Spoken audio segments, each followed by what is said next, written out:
चढ़ाई है क्यों जी शेर साहब तो खतरनाक है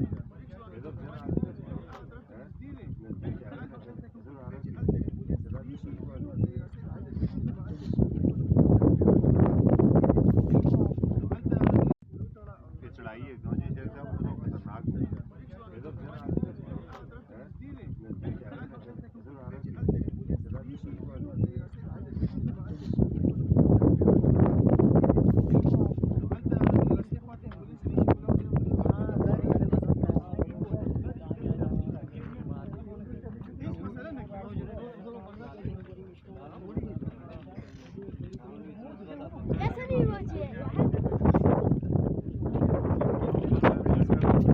हमारी लिफ्ट फंसी हुई है।